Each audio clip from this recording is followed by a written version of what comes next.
मार्च के दिन आखिरी लड़ाई है भैया, लोग तैयार हो ना एकदम गर्दा मचाने के लिए। धुआं धुआं कर देना है, कैलाश धुआं धुआं है, गाना सुने ना उसी तरह। 22 मार्च के दिन उत्पाद सिपाही का एग्जाम क्लास में धुआं धुआं कर देना है। देखिए, ये है आपका सामान्य अध्ययन जो कि 40 नंबर का पूछता है आपको, जिसमें से मैं 30 क्वेश्चन टाइप किया हूँ। बिल्कुल आइए शुरुआत करते हैं क्वेश्चन के बिना देरी करते हुए, क्योंकि भाई टाइम बर्बाद करना मेरे को बिल्कुल भी नहीं आता है, ठीक है। आप भी टाइम बर्बाद कीजिए, पढ़िए लिखिए, नौकरी लीजिए, माँ बाप का नाम रोशन कीजिए, ठीक है। आइए पहला क्वेश्चन। बुद्ध की जीवनी की रचना बौद्ध साहित्य में किस रूप में विशेष प्रदान की गई है, ठीक है। तो बुद्ध की रचना का जीवन आप सभी को पता है, ललित विस्तार में है, ठीक है, ललित विस्तार में है, ठीक है। Next question.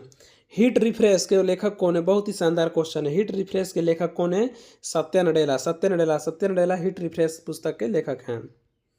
अशोक का मानसेहरा तथा शाहबाजगढ़ी अभिलेख किस लिपि में है? किस लिपि में है? खरोष्टी लिपि में, ठीक है, खरोष्टी लिपि में। अशोक से क्वेश्चन पक्का है कि पूछेगा, ठीक है। दादा साहब फाल्के के दादा साहब फाल्के पुरस्कार की शुरुआत कब हुई थी? भाई बहुत ही मस्त क्वेश्चन है। इसका शुरुआत हुई थी 1969 में। और सबसे प्रथम बार किसे मिली थी? सबसे प्रथम बार किसे मिली थी? दादा साहब फाल्के पुरस्कार की शुरुआत 1969 में हुई। सबसे पहले किस महिला को मिली थी? अब कमेंट करके हमें बताना। कजाकिस्तान की मुद्रा क्या है? कल ही मैं आपको बताया था कि 2 से 3 क्वेश्चन आपको मुद्रा से, लेखक से, पंचवर्षीय योजना से तो पक्का पूछना ही पूछना है। तो कजाकिस्तान की मुद्रा क्या है दोस्त मेरे? टेनगो। टेनगो, टेनगो का है, ठीक है, टेनगो।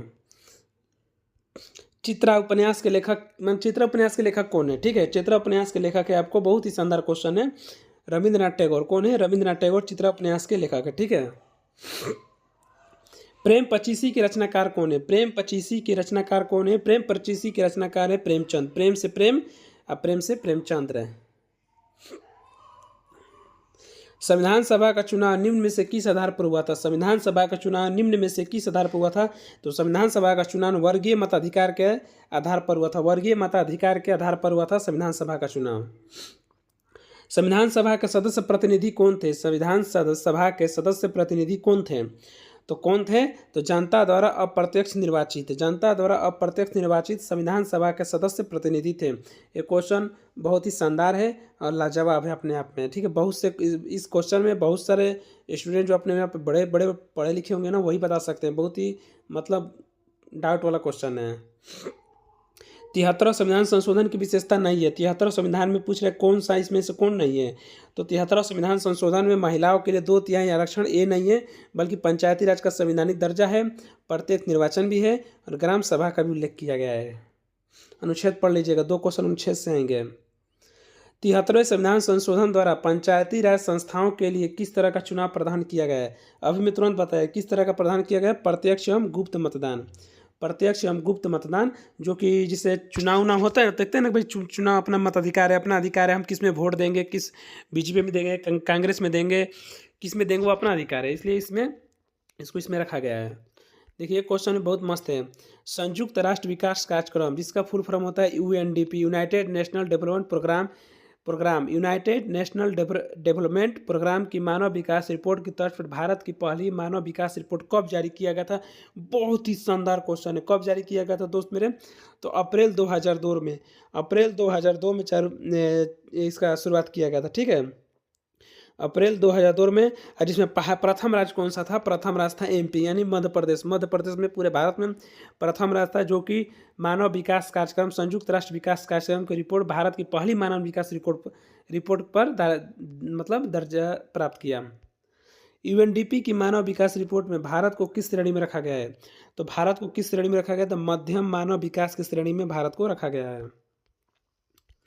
हिंदुस्तान कॉपर लिमिटेड कहाँ स्थित है? हिंदुस्तान कॉपर लिमिटेड बताने वाला कोई सवाल नहीं है, इसका आंसर आप लोग कमेंट में बताना, इसका आंसर आप लोग कमेंट में बताना। हिंदुस्तान कॉपर लिमिटेड कहाँ स्थित है? संवैधानिक स्थिति के अनुसार खनिजों पर किसका अधिकार है? संवैधानिक स्थिति के अनुसार खनिजों पर किसका अधिकार है? खनिजों पर किसका अधिकार है दोस्त मेरे?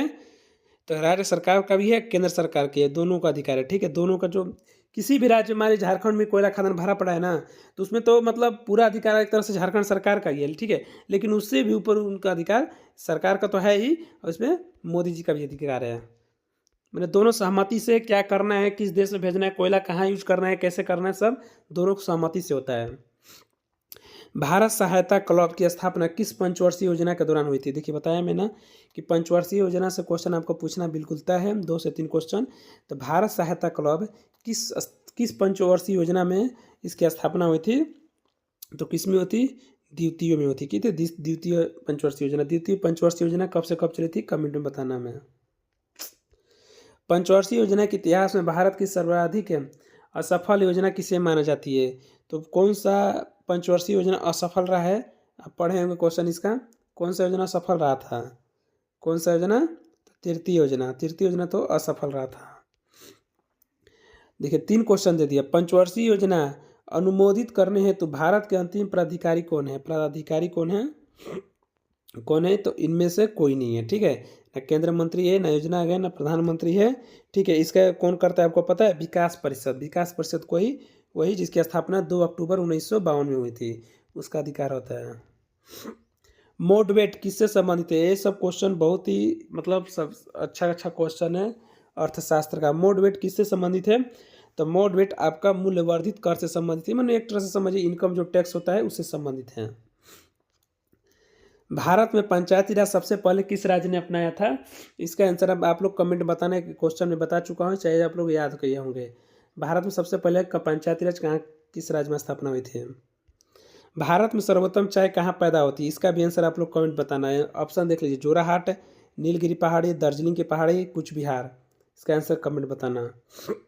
नेक्स्ट टाइम निम्नलिखित में किस राज्य में मुख्यतः कुक्की जनजाति पाई जाती है? कुक्की जनजाति भाई मणिपुर में पाई जाती है, ठीक है। कुक्की जनजाति कहाँ पाई जाती है? कुक्की जनजाति मणिपुर में पाई जाती है। कहाँ? मणिपुर में।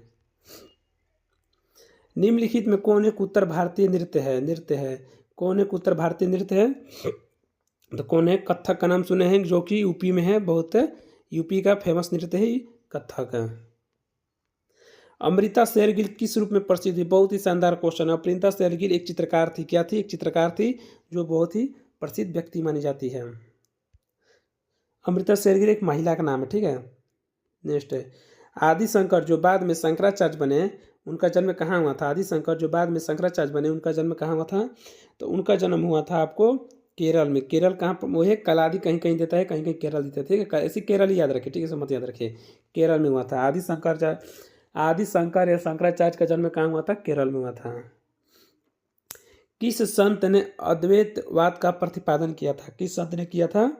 तो शंकराचार्य ने किया था। किसने किया था? शंकराचार्य ने। ठीक है दोस्तों, जय हिंद। अगर वीडियो आपको अच्छी लगी हो तो लाइक सब्सक्राइब कर देना। भले ही अभी आपको पढ़ने में बोर लग रहा है या मतलब अच्छा नहीं लग रहा होगा, लेकिन जिस दिन आप 22 मार्च को एग्जाम के मतलब बैठेंगे ना, उस दिन आपको दिन में तारे नजर आ जाएंगे। अगर ये सब अभी नहीं पढ़े रहेंगे तो ऐसा ही सही क्वेश्चन आएगा, ना कि अलुआ फलुआ क्वेश्चन देगा। ये सब क्वेश्चन मैं अपनी मर्जी से नहीं दे रहा हूँ, आपको छाँट छाँट के क्वेश्चन दे रहा हूँ ताकि भाई मेरे पढ़ लो, लिख लो, नौकरी ले लो, ठीक है। चलिए ठीक है, फिर भी अब जैसा होगा बताइएगा, ठीक है।